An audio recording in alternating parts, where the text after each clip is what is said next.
Hello, everyone. Welcome to the Vanguard.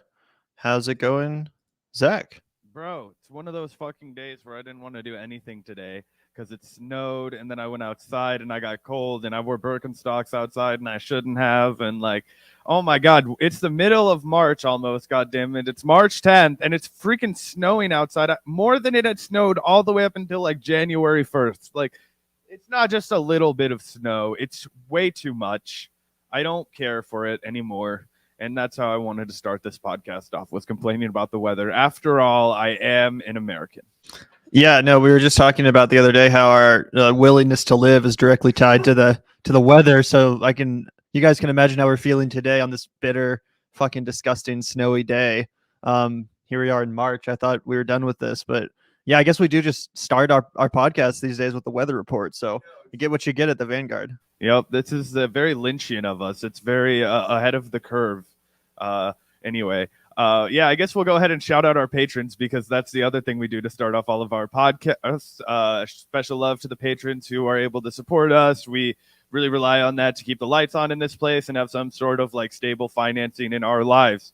The money that you guys contribute is a really big help to keeping the lights on, keeping our equipment running. It's kind of a pain in the ass to fucking run a podcast sometimes, and so you guys ease that burden and make it fucking all fun instead. So thank you guys for that. And a special shout out to everybody who just likes, subscribes to our videos, is always in the chat. Love for all of you. Yeah, thanks so much to the patrons. If you guys would like to join our patron community and support independent media while you're at it, then you can hit up that link in the description. It really does go a long way. Even just a couple bucks a month helps us tremendously.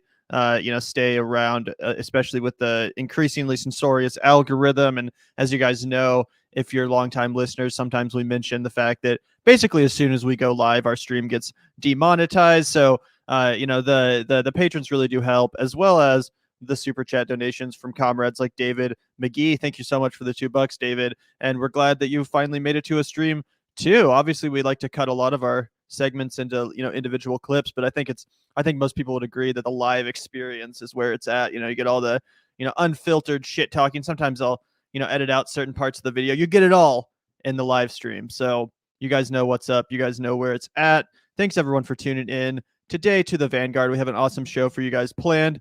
Many topics to discuss, much beef to mull over, and some news to get to as well. So yeah, really excited to be here on this snowy Thursday. But like I said, we got a lot of great shit to talk about.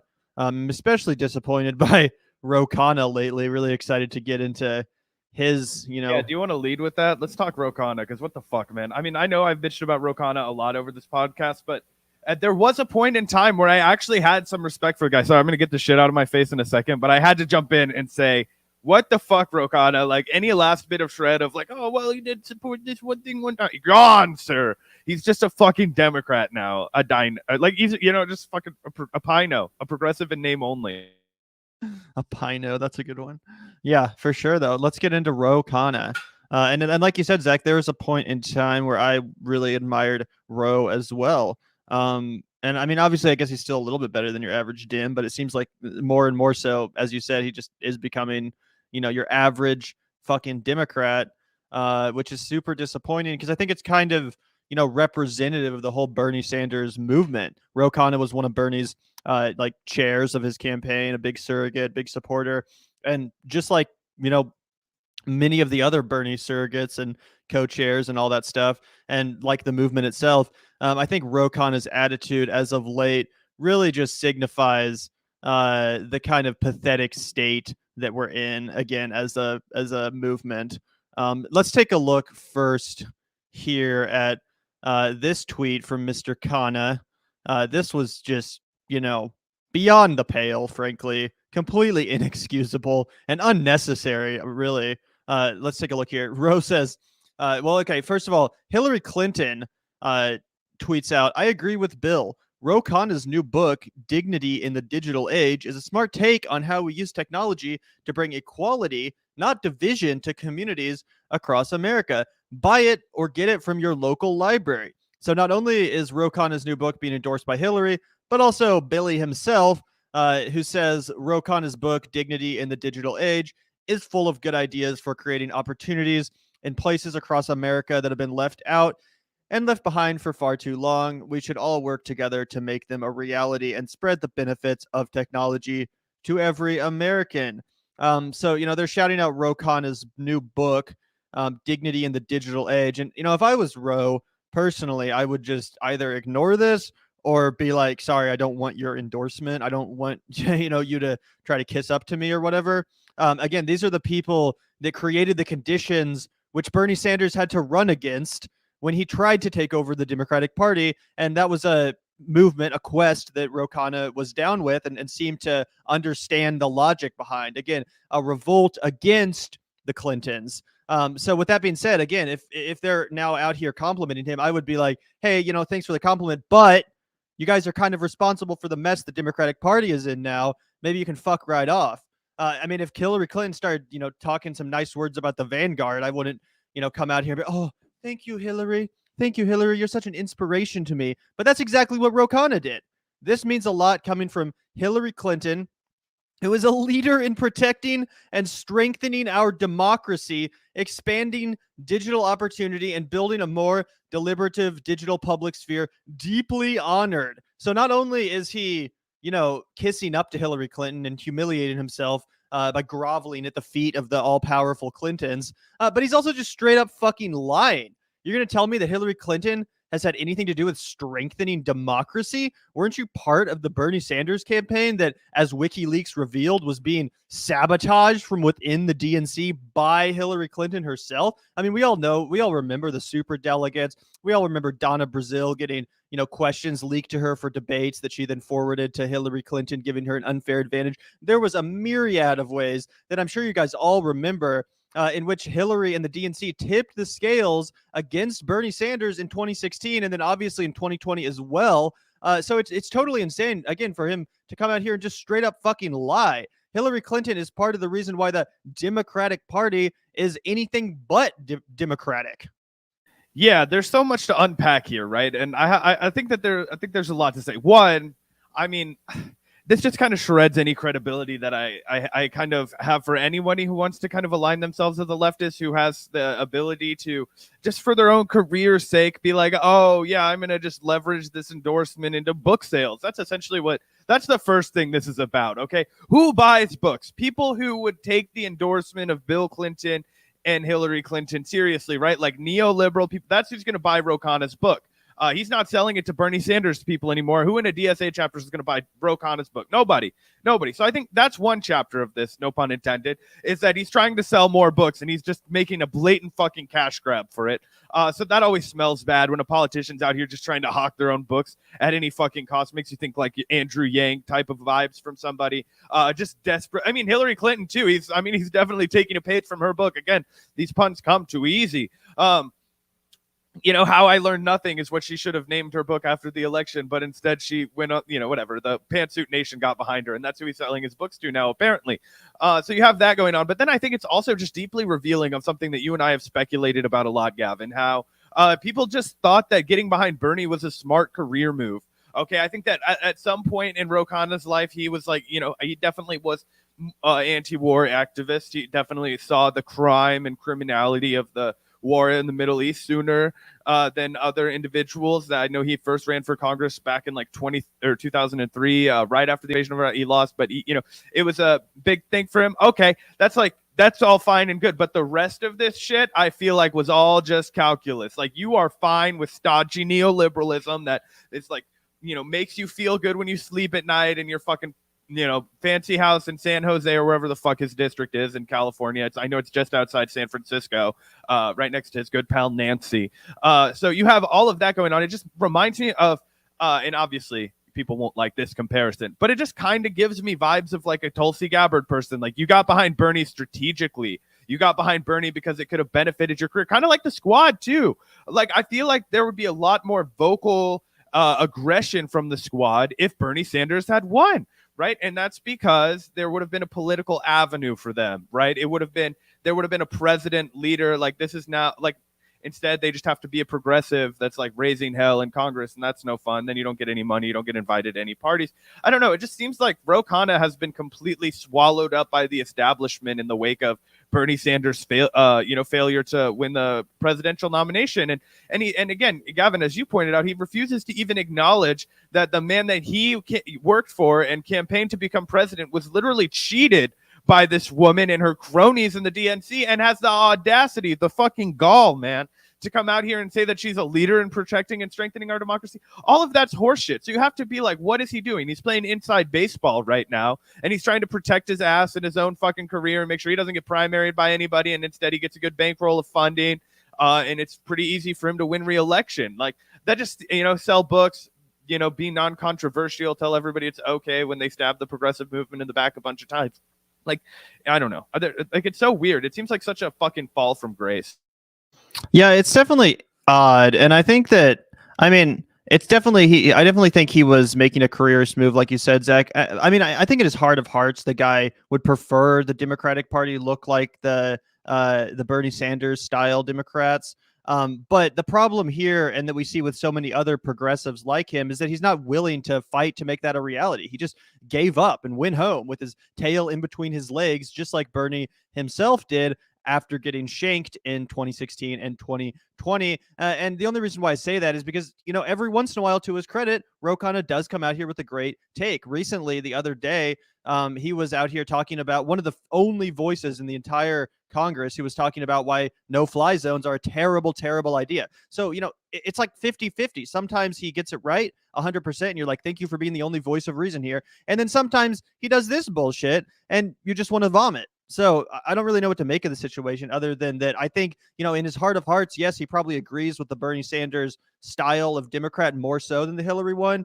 But he's not willing to be aggressive or confrontational. He's not willing to, force the party to be in his image. He just accepts the fact that it is this disgusting neoliberal establishment, and kind of goes along with it instead of countering it anymore, which again, I think is very representative, indicative of the whole Bernie movement, and obviously Bernie himself at this point.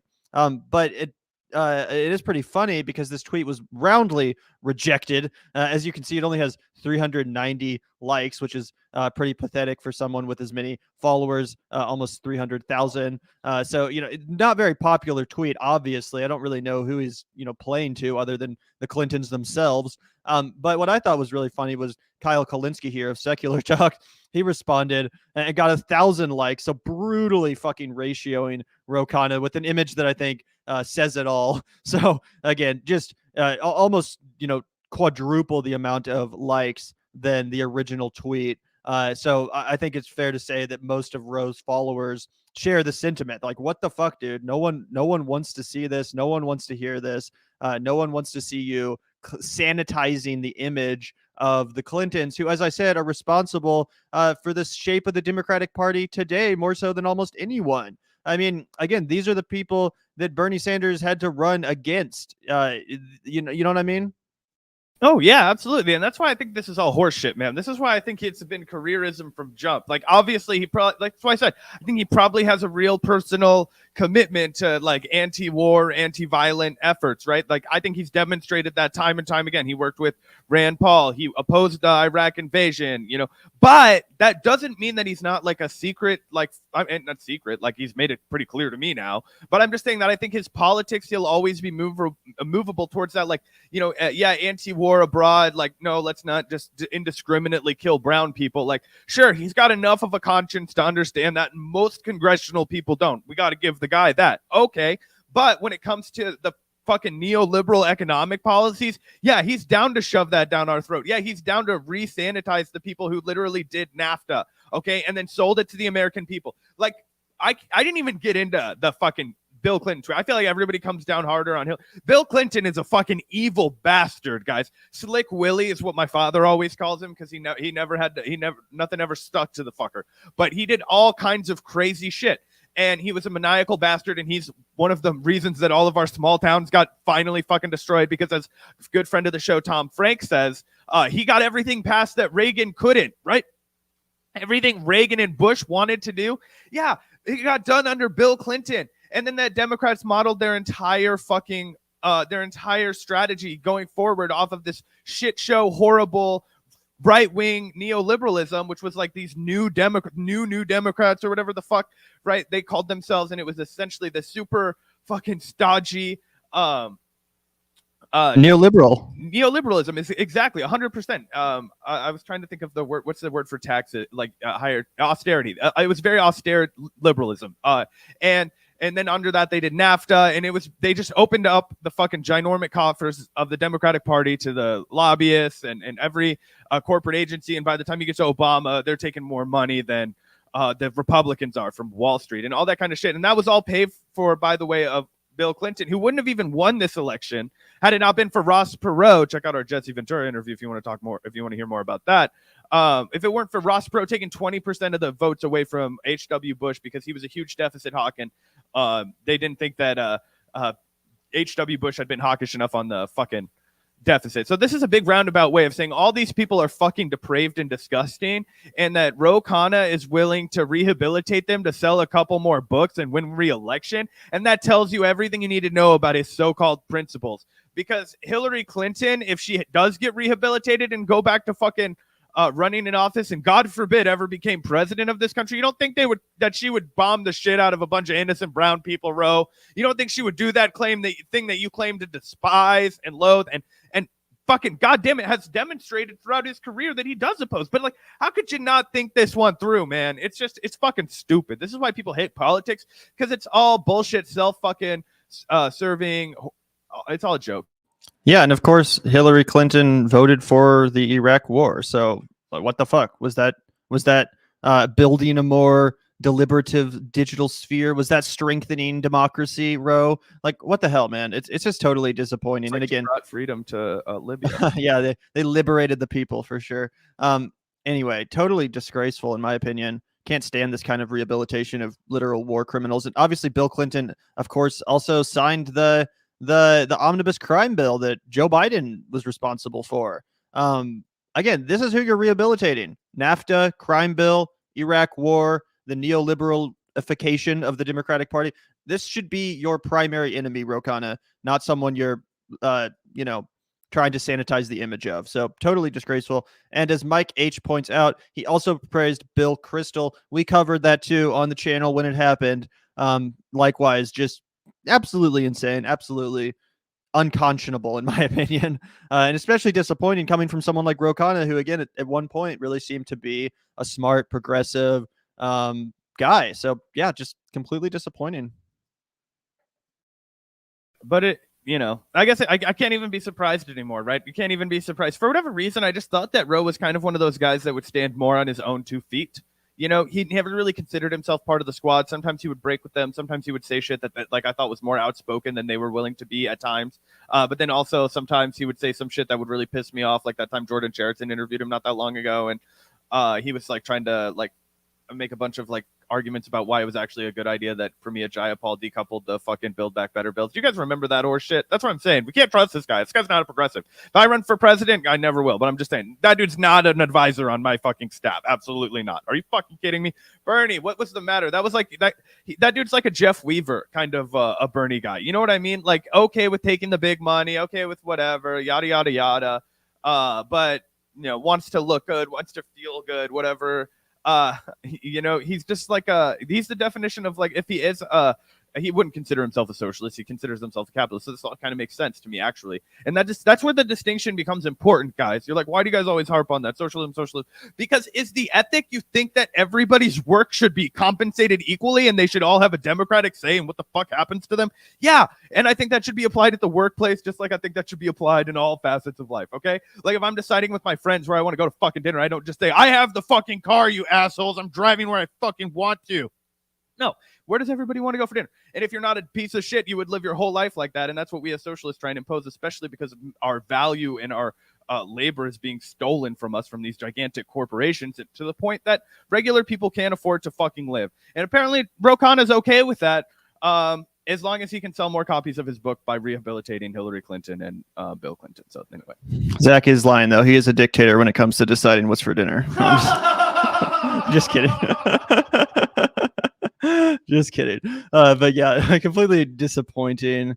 Like I said, and also, like I said, it's just so representative of how goddamn cucked the whole entire Bernie Sanders movement is. And by the way, I sit here drinking out of my Bernie mug because it was the only fucking clean one down there. But yeah, like what is this energy? What is this energy? I remember in 2016, even 2020, the whole left, at least what I thought was the left, the pro Bernie left, was like shitting all over the Clintons, shitting all over all these neoliberal fucking swine that are running the Democratic Party, refusing to vote for them. AOC was saying things like, it's insane that I even have to be in the same party as Joe Biden. And this kind of rhetoric from Ro Khanna just, tells you everything you need to know about where the movement is at. Completely and utterly cucked. There's no other way to say it. And in other related news, as far as Ro Khanna goes, we have another, disappointing story, another pretty cringy piece of content over here. Let's take a look at this. Max Blumenthal, actually, with the Gray Zone, confronted Ro Khanna in the street. So this was pretty interesting to see. I'll show you guys here. Max Blumenthal says, after campaigning on a peace platform, Ro Khanna sounds like a Bush-era neocon spouting American exceptionalist bromides about freedom not being free. And if you think he's exaggerating or being hyperbolic, let's just take a look at this confrontation itself, and you guys can judge for yourselves. But needless to say, this was not a great look again for Mr. Khanna. Let's take it from the top, and we can react and see what Ro Khanna responded with on Twitter, which likewise was pretty goddamn cringy. But here we go. Prices are already going up massively because of the sanctions. Inflation's going up, and that's all to fight Russia. I mean, that's the message Biden and his people are sending. Don't you think? I mean, do you think Americans? What skin in the game do Americans have for Ukraine? Americans have the skin in the game to stand up for freedom, to stand up for human rights. We've always done that as a nation, and we want to make sure that we stand up for Europe and NATO. We stand up to bullies. I mean, people see on television Putin killing children, killing mothers. I mean, it's horrific. And we, as an American, we are the greatest nation in the world. We've always stood up for freedom. We stand up for human rights. So raising inflation and raising oil prices for freedom. I don't think that's connected. I think the reason that people are paying $5 at the pump and $6 at the pump is because these big oil companies are profiting billions of dollars. Okay, so he's not 100% wrong at the end. He's trying to deflect massively, though, so I don't want to give him too much credit for that. Like, obviously, the fucking oil companies are raking in profit. Yeah, bro, why are we subsidizing them then? Okay, we'll get into that later. Let's put a cherry pin in that. Because, one, I want to give a shout-out to Max Blumenthal. Nobody else in left world is as good at confronting Congress people and politicians as Max Blumenthal, because he's always respectful, he's always relentless, he doesn't let them squeal out, but he's super fucking professional about it, right? He's doing his job, Ro's doing his job. Okay, let's get this. My job is to get this information from you. He just fucking does it so well. And we need, and the fact that it's so shocking to see somebody do it so well tells you everything that you need to know about what kind of journalists we have working in DC. There are a few exceptions to guys like Max are willing to go up there and confront these people, but usually you only see like Republicans confronting Democrats and Democrats confronting Republicans and trying to do that gotcha game instead of being like, what the fuck, dude? You said you were going to support a peaceful fucking platform, and now you're trying to escalate into war, and you're telling me that's the peaceful move? What about diplomacy, bro? What about diplomacy? So shout out to Max. That was a great clip.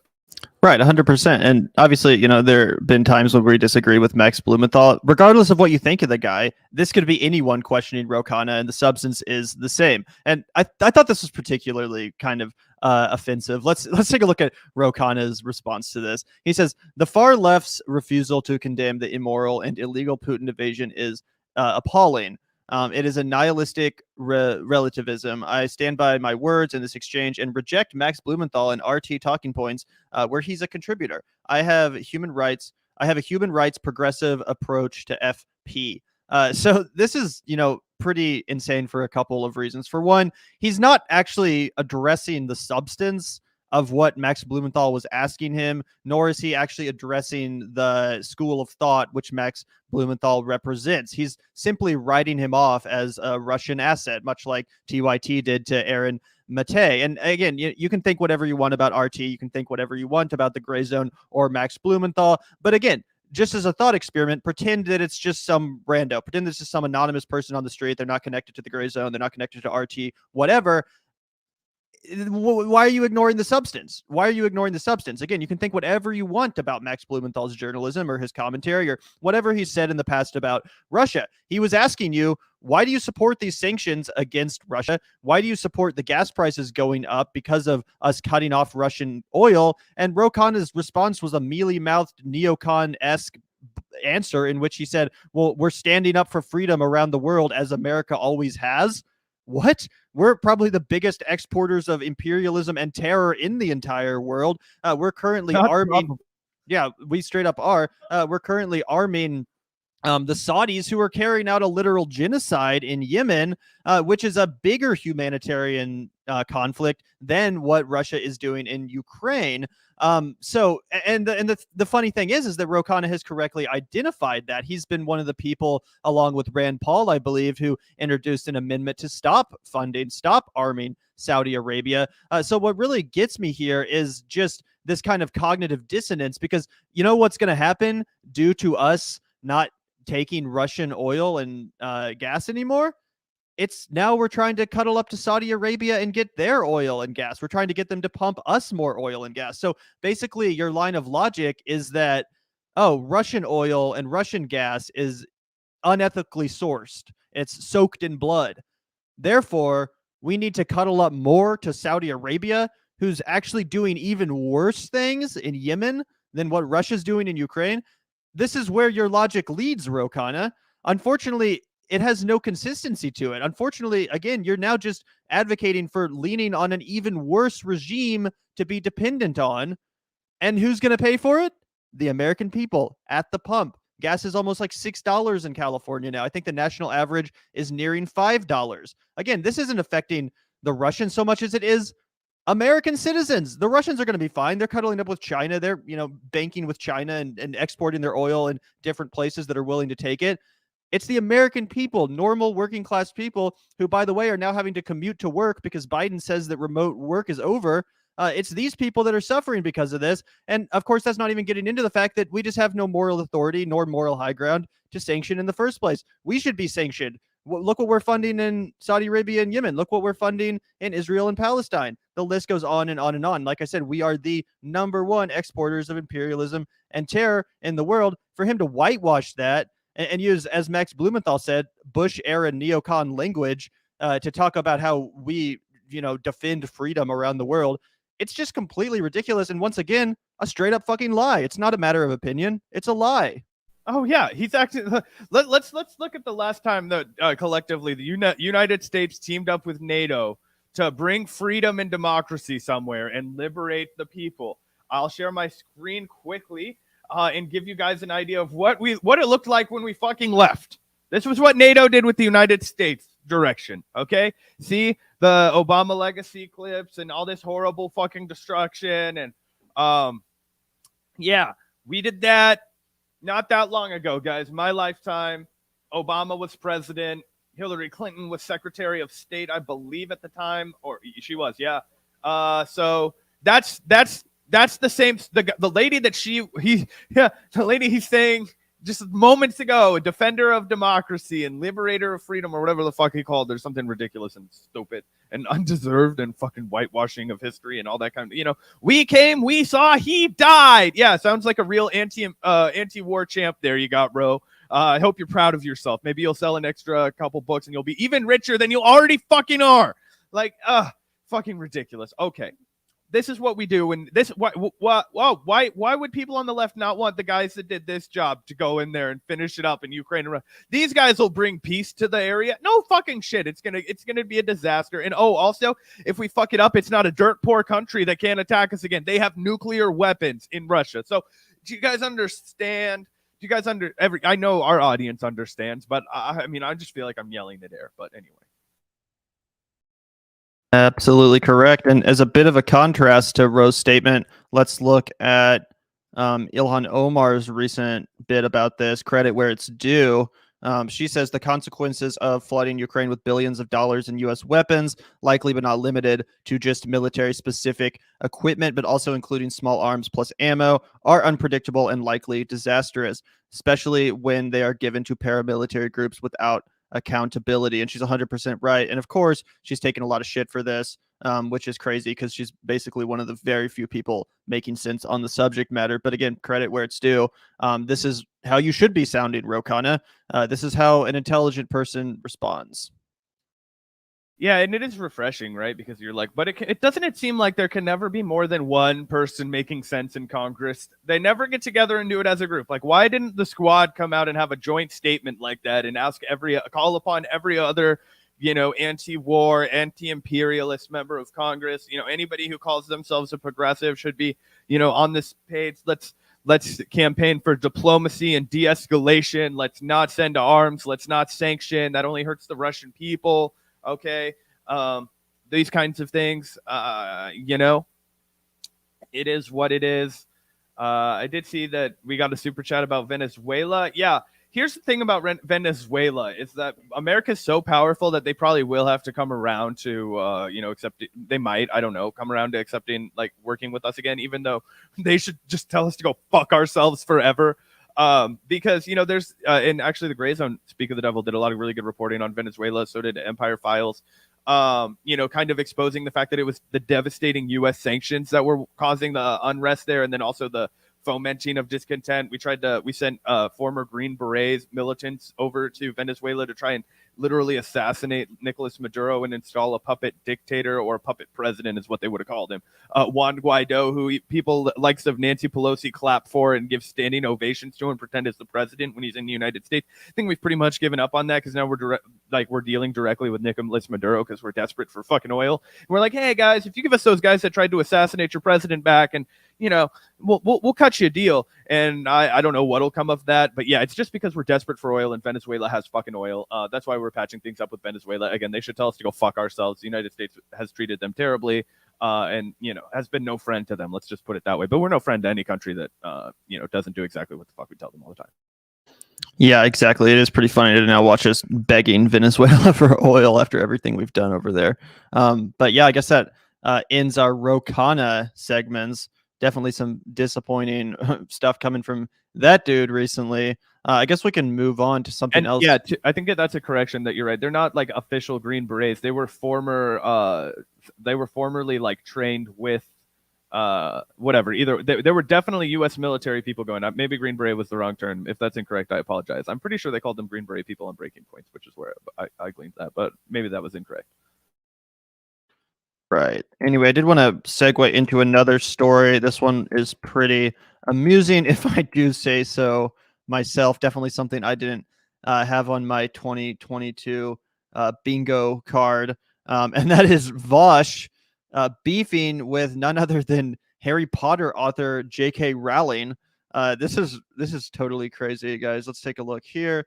Of course, J.K. Rowling has been making the rounds, doing her, usual transphobic shtick. It really is crazy how hung up J.K. Rowling seems to be on the transphobia shit.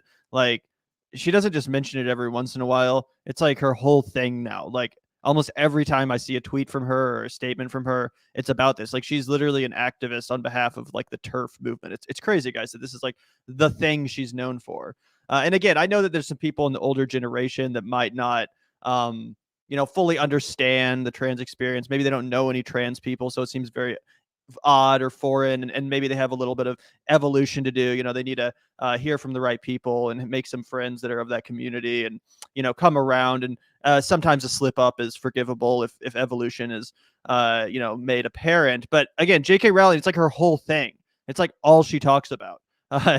Which is very, very odd. Anyway, she recently, was on some more transphobic shit. We can bring up the tweets in a second. But Vaush made this tweet. He says, all J.K. Rowling had to do was shut the fuck up, and she could have been almost uncritically beloved for like a century, which, by the way, is 100% true. And despite the, very glaring flaws in the Harry Potter book series, and despite the multiple problematic elements of them, I still think they're pretty they're undeniably modern classics of children's literature. I mean, they're almost unparalleled as far as how successful and beloved they are.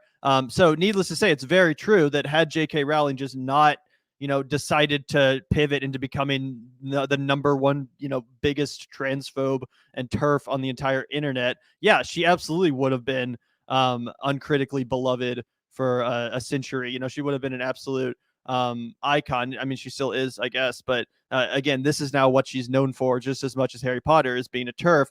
Of course, Vaush then follows it up with a clearly ironic tweet that says "Women be quieter and start apologizing" challenge, which again, if it's clearly ironic, it's clearly sarcastic to anyone that shares this kind of sense of humor, as of our generation, or what I'm saying. But if you're a little bit older, if you're of J.K. Rowling's demographic or generation, potentially not everyone, obviously, but maybe more likely so, and you don't know who Vaush is, then yeah, it's obviously this isn't looking great. That's what made it a perfect tweet.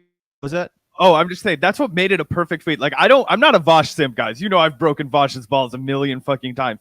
But I have to say, cards on the table, considering who he was dealing with, this tweet's fucking hilarious, man. This tweet is fucking hilarious, because do you know what he did?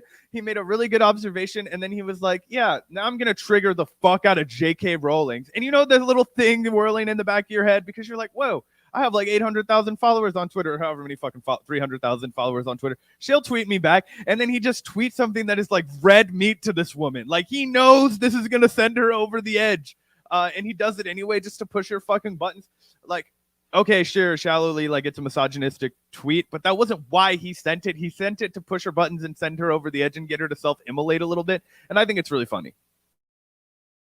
Right. And of course he's being ironic. Of course he's being sarcastic here.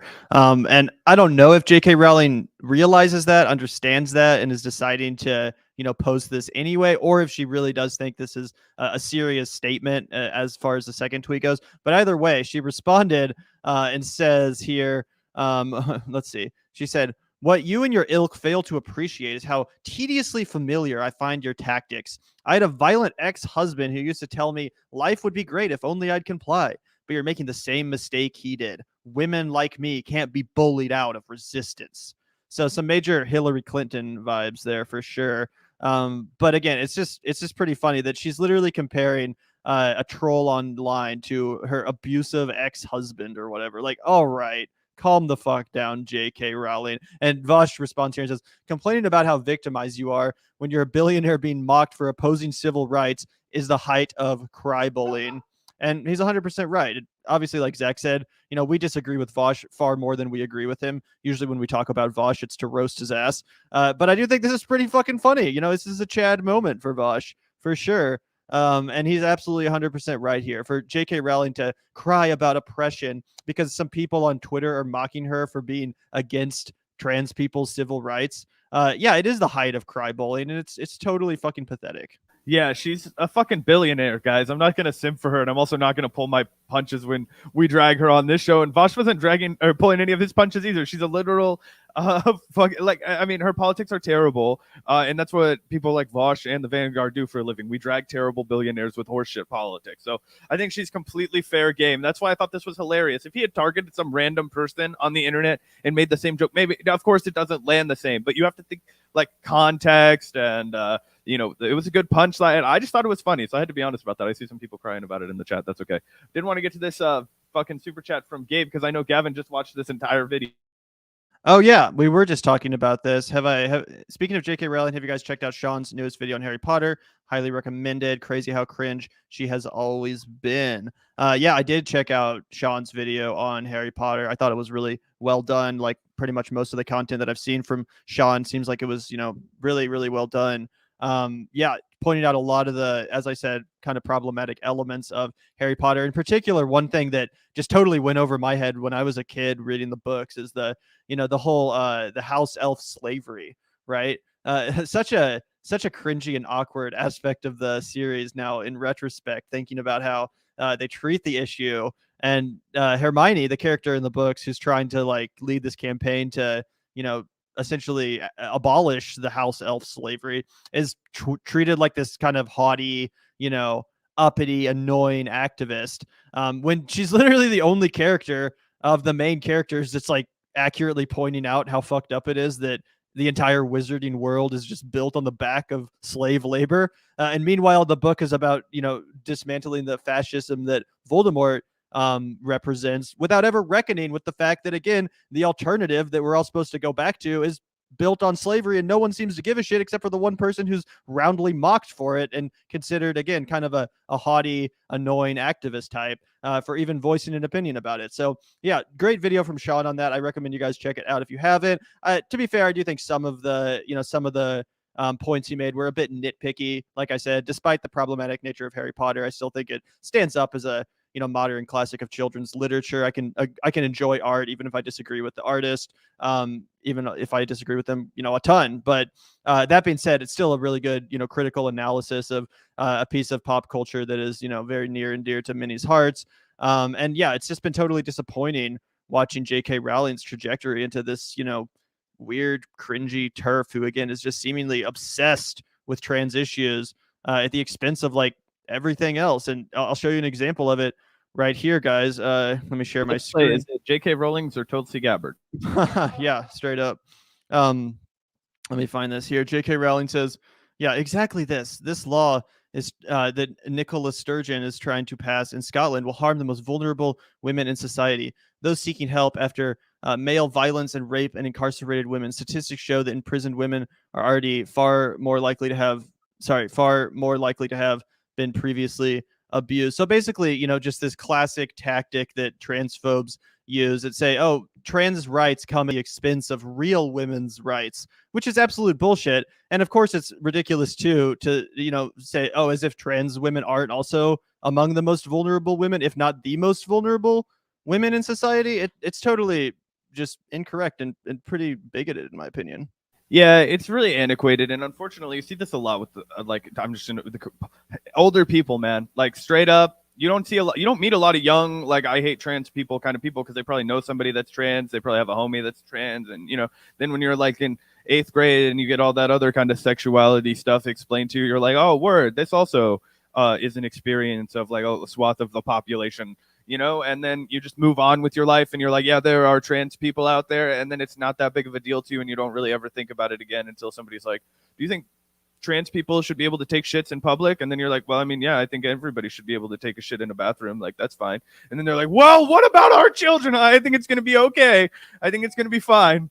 But anyway, yeah, I just think it's a real kind of like, and again, we always clarify this because I know we've got a lot of based older listeners. It's just a boomer state of mind kind of a deal. I know a lot of our older listeners are, people who have been fucking crusading for the LGBTQ rights for a long time. But Gavin and I are, we're not gonna like the trans thing seems like it's a weird the trans thing. I sound like a fucking anti-Semite. No, trans issues in leftist Discord, I feel like they're the first things that people ever fucking like just do away with as a means of like making a bridge with other groups who are like, oh, trans. Okay, well, fuck the trans people. Like, it just seems like it's the first one to go. That's why Gavin and I are always like, hey, here at the Vanguard, like, this is always going to be like a big issue for us.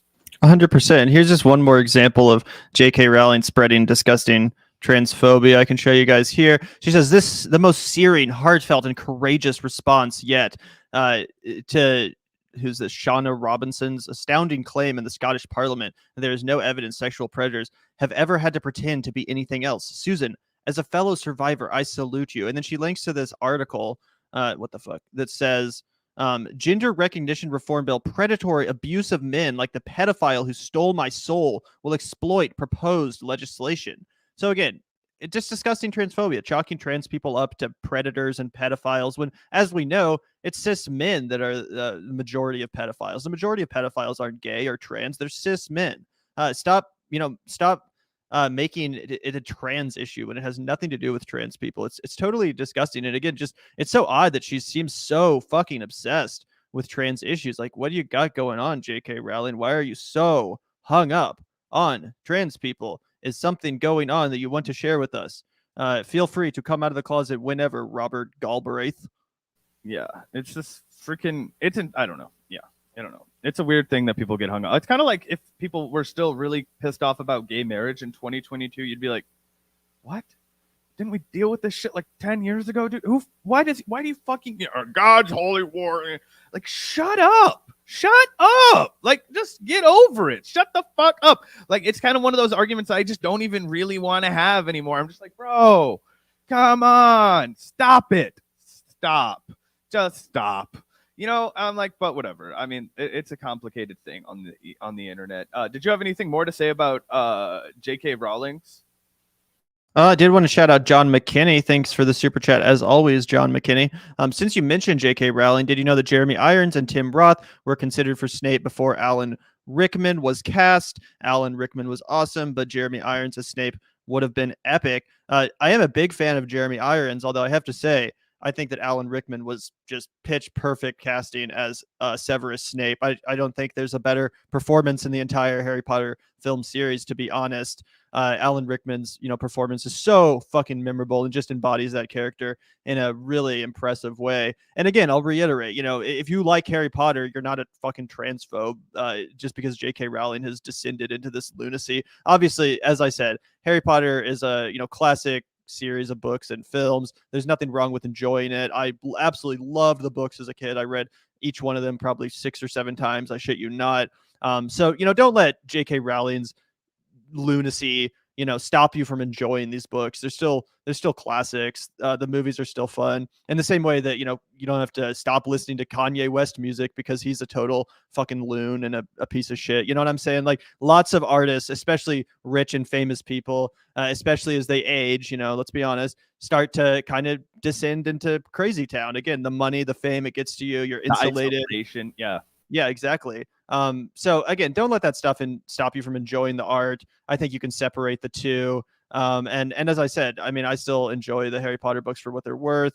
But it's also worth pointing out that someone with as big of a platform and as influential as J.K. Rowling, it's worth pointing out when she's being totally transphobic and bigoted. It's unacceptable, and it's worth calling out and countering. And we owe that to our trans friends as allies. So I mean, that's my opinion on it. Obviously, I don't think she should be barred from giving her opinion. I don't think it's like she should have her Twitter account pulled or anything like that. A lot of times people on the left tend to go overboard. Like when the whole Dave Chappelle thing was going down, people were like, remove him from Netflix. Netflix is sanctioning hate speech and all this crap. And I'm like, I disagree with Dave Chappelle on the trans stuff, but I don't think he should be censored for it. I think people should have the right to express themselves, even if they're super cringy and even if it's super problematic. I am a free speech absolutist. So she has every right to voice these opinions obsessively day after day. We have every right to give the counter argument and expose her bigotry. Yeah, and just to go back to that Tim Roth thing, I fucking love Tim Roth. Dare I say I'm a Tim Roth simp, I say I like him probably more than most American film goers. I think he's been great and all kinds of stuff. Would have really not been a good call to cast the guy as Snape. I'm sorry, I love them. But I mean, like, I can't, like, Garcon, coffee! Like, that guy is going to be our Severus Snape. No, he's not intimidating at all. Like, he's skinny and wiry, and he doesn't have enough meat on his bones to not look like he's just, I don't know. He wouldn't have pulled it off, I think. It's just a weird thing. Jeremy Irons is another good actor, but I got to go with Gavin on this one and say that Alan Rickman was the best casting decision that they made in the entire franchise. I mean, you could have gone with a different Harry and it would have been all right, I think. Daniel Radcliffe's not shaking anybody to their core with his, performances these days. If they'd cast Robert Pattinson as Harry Potter, maybe we'd had a different fucking talk. But, and then Harry could have been Cedric Diggory. I don't know. I'm just saying that was an amazing movie. And even the likes of people who's Maggie, what's her face, that played Professor McGonagall, like even she as an iconic British actress, she doesn't even come close to capturing the presence of like Snape, right? Like you get good, fun performances, like Gary Oldman's good when he's in there and all that kinds of stuff, but nobody matches Alan Rickman. He became fucking Severus Snape. Totally agree. Do you actually know that they were considering Haley Joel Osment to play Harry Potter, but J.K. Rowling insisted on a Brit doing it? So that's interesting. But yeah, thank you so much, John McKinney. As we said, really appreciate the super chat. What was it? No. Yeah. A terrible impression. We can excise that from the final. But yeah, anyway, like I said, was not expecting Vaush to get into a direct confrontation with J.K. Rowling. Definitely pretty funny. There's even a Newsweek article written about it. So anyway, totally funny. The Kharkiv kid finder back in the news once again. Anyway, did want to talk about one more story before we get off the mic today. I'll share my screen. I wanted to. Oh, okay, gotcha. We have a couple more stories then. Here, let me find this. Oh, where'd Zach go? Zach is gone. I guess it's just me now, guys. I'm the sole host of the Vanguard. Finally, I can claim my rightful place. Yeah. But yeah, I did want to. Zach is back. Now, I just wanted to talk about this too, again, before we jump off for today. Jon Stewart on thinking about running for office. How do you not, when you look at who's there? Always enjoy some good horse race talk here at the Vanguard. As you guys know, I unironically, unabashedly love horse race conversation, 2024 talk. I will not apologize for it. And Jon Stewart says that it's impossible not to consider running for office as he sees the shitheads who are currently in Congress. Oh God, how could you not? Stewart told Kara Swisher on an episode of her New York Times podcast when asked if he ever thought about a political campaign. How do you not, when you watch all that and you're like, oh my God, what is this? This is terrible. The Apple TV problem with Jon Stewart host said. It's sort of like you get in a car and the one driver's drunk and you're like, did you ever think about taking the wheel? And you're like, yeah, I did. Stewart exclaimed. That's pretty funny, by the way. I don't know that I have the temperament for it, the 59-year-old comedian and former Daily Show host said after Swisher noted the dispositions of former President Trump and Marjorie Taylor Greene. It's having the patience, like, how come that person still gets to be there? Make that person leave, Stewart replied. And also think, like, there's a lot that goes around that has nothing to do with passion or care about issues or wanting to help people. That has to do with fundraising and the way the game is played and the lack of perspective on it, said Stewart, a frequent visitor to Capitol Hill as he's advocated for veterans exposed to burn pits and for 9/11 first responders. Sometimes I feel like, well, I can be more effective on the outside than on the inside, he added.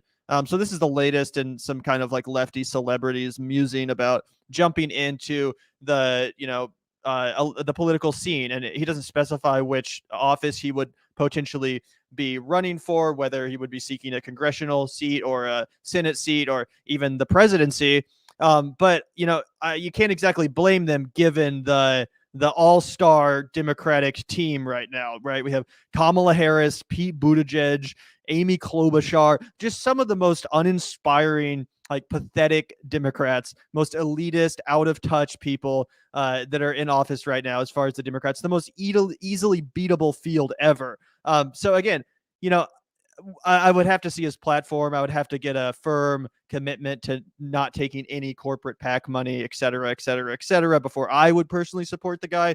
But he's not wrong. How do you not, when you look at who's there? Not just on the Republican side, obviously, they're more than embarrassing. But then you look at the Democratic opposition, the resistance, and you see how unserious it is. And obviously, if Jon Stewart wanted to jump in, say in 2024, who's really going to beat him? I mean, obviously, if Joe Biden runs, it's going to be hard to primary an incumbent. But say there's a primary, again, it's not going to be all that hard to take down Kamala Harris and Pete Buttigieg, some of the literal personifications of neoliberalism and out of touch Democratic politics. Jon Stewart's likable. He's funny. He's charismatic, and he has high name recognition. I think he would run away with it if he really wanted to.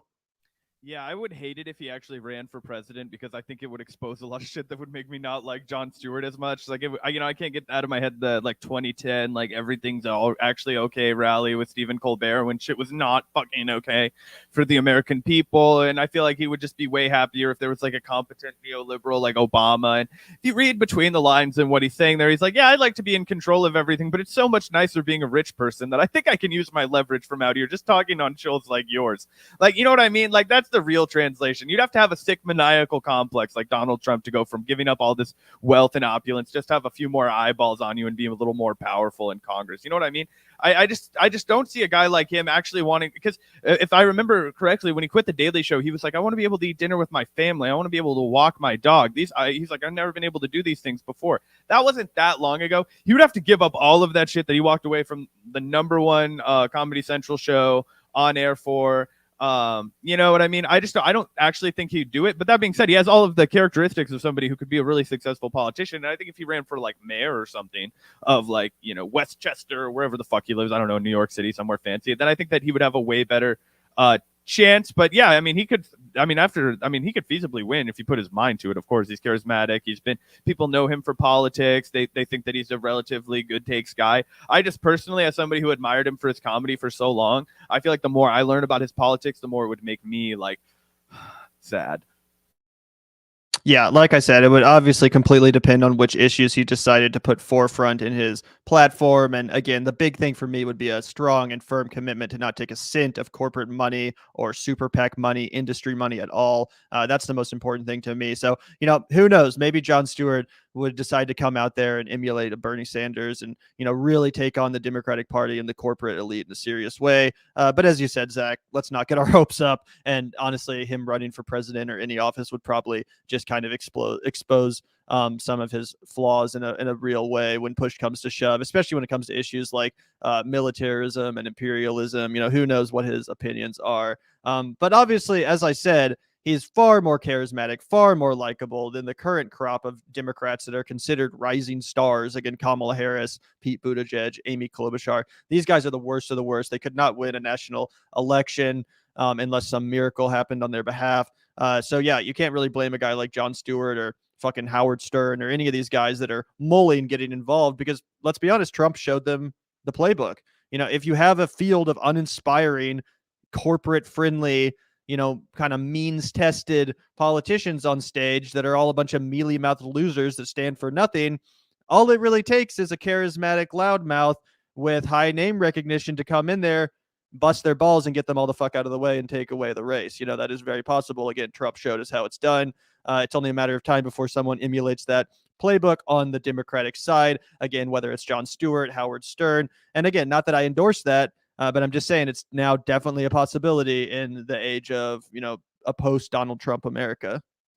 Oh no, it's definitely anything's possible, right? Freaking, I mean, as much as I hated it and argued against it, fucking Oprah could become president. Mark Cuban could become president. God damn it, I fucking hate that that's a reality, but it is a reality, because if people have realized that just anybody can run, you don't have to have any qualification. You don't have to go to Harvard Law School. You just gotta get money. How did you get your money? We don't fucking care. Are you on TV? Yep, good enough for us. This is America. Like, you know what I mean? We like what we see. So yeah, I mean, that's the reality. That's the new game.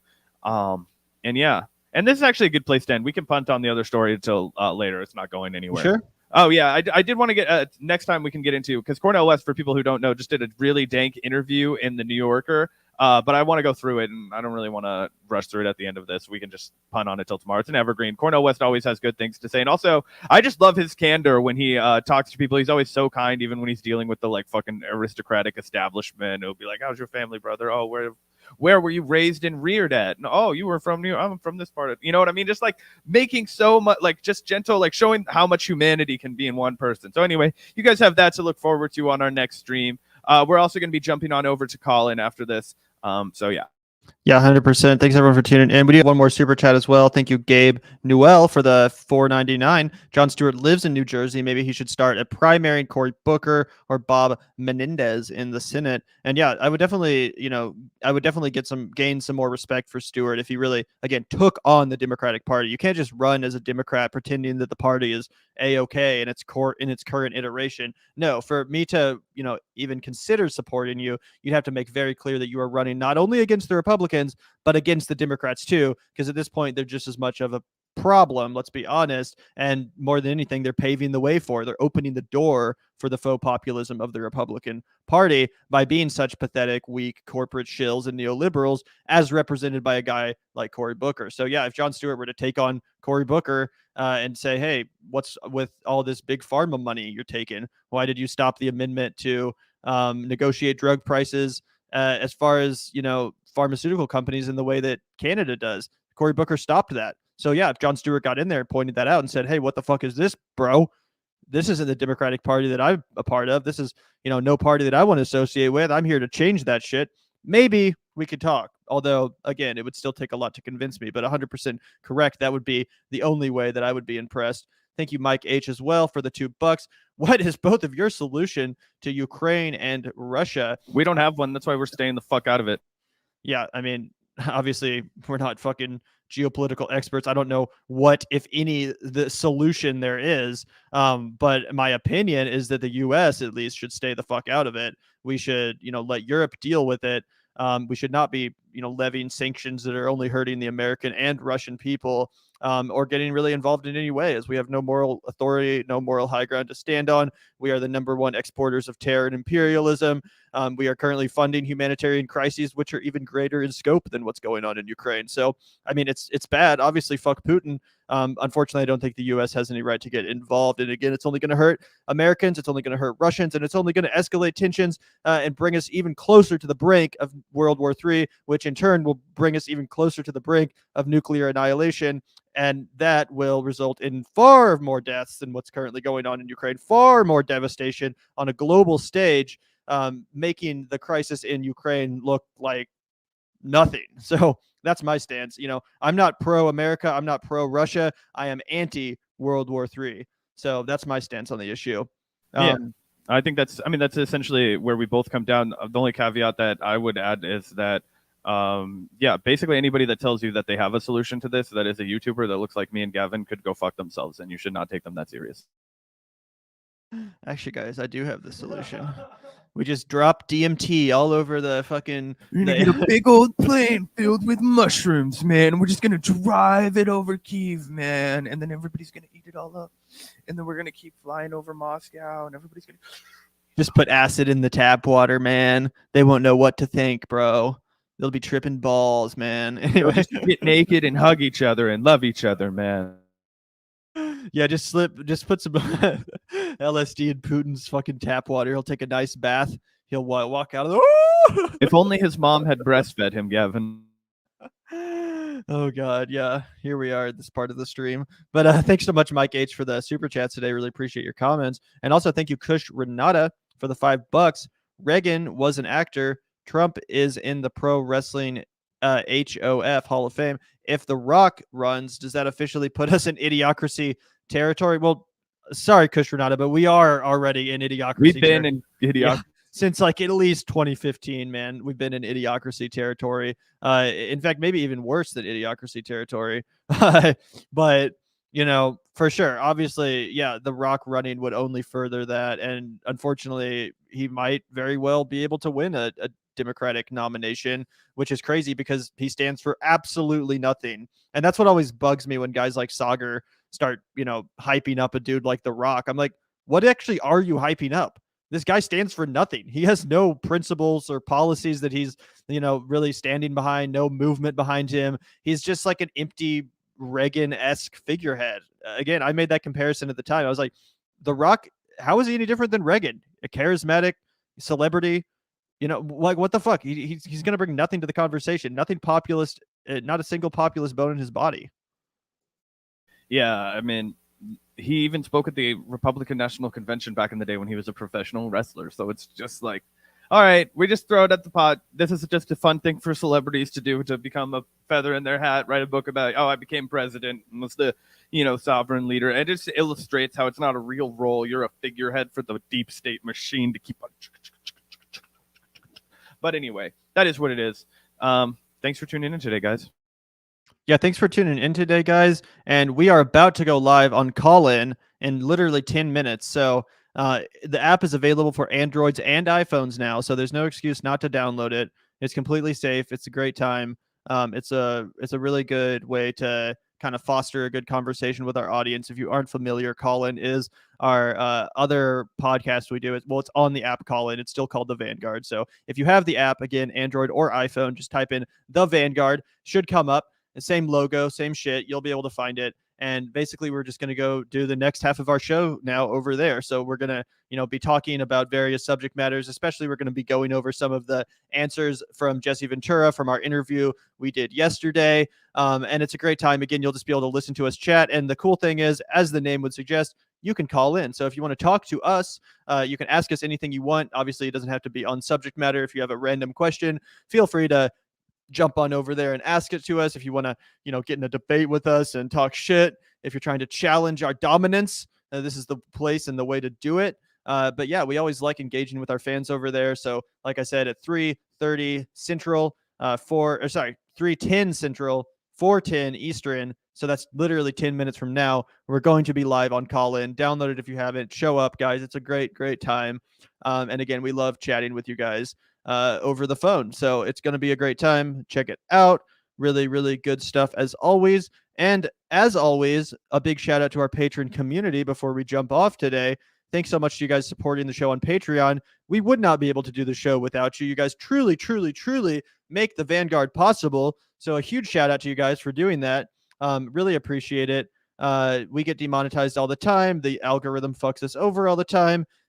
This show would just simply not exist without these patrons. So thank you so much for the support, guys. If you would like to join the patrons that are on the shout out screen and have a spot of your own, then you can hit up that link in the description. It's patreon.com/the Vanguard channel, and it's in the description of this video and all of our videos. So hit it up, guys. It's a great way to support independent media. If you enjoy the content we create and the work we do, a contribution would really, really go a long way. And there's also a PayPal link in the description if you prefer to donate that way and are feeling especially generous. But thank you so much, guys, for tuning in. Please hit that like button if you haven't already. It helps us beat the algorithm. And please subscribe if you haven't already. What are you doing? If you haven't subscribed, do it. Hit it now. That way you don't miss our next live stream and future videos, content, interview, etc. But I guess that's it for today's stream. I had a great time. Peace out, y'all.